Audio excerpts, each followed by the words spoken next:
Hello. Morning. O, sunod rita. Yung picture? Ah, naman ko ang black.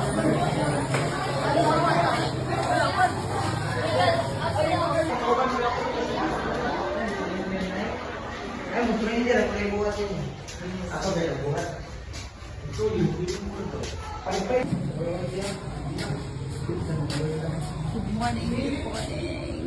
Mr. Mike.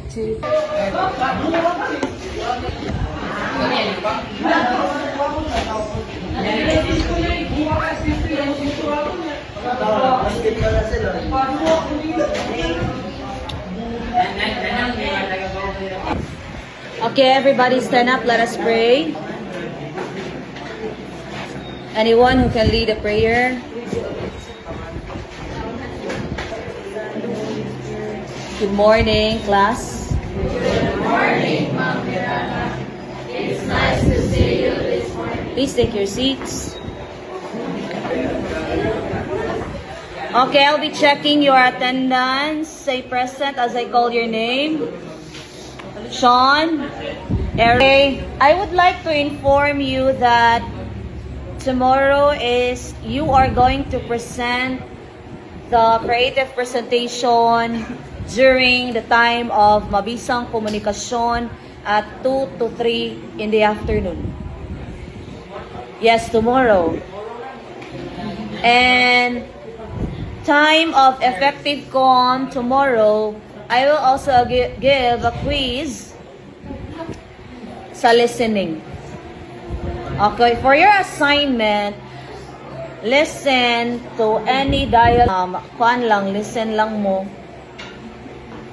Practice listening to a dialogue or anything that you can clearly, you can identify what word was stated.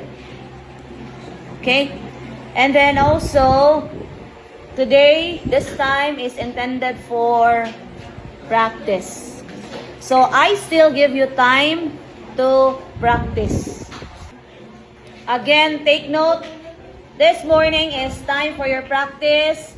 Also, this afternoon. Tomorrow, take note, I will give a quiz on effective comms during our time in the morning and in the afternoon. That's the presentation already.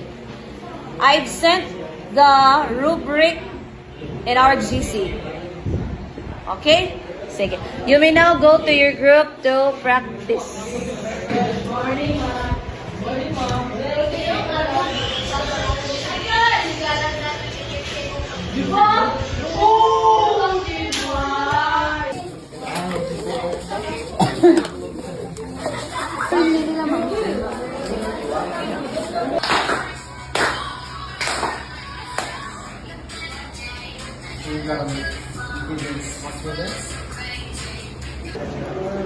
Okay, I'll be checking the attendance.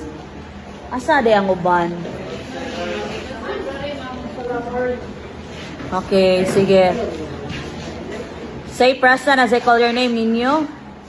Ronel, Renan. Kasi naura dahil mamuhay, pero ay. Gamay yung nagutang. Basta gamay yung dapat. Okay, so shall we nominate Rhea May?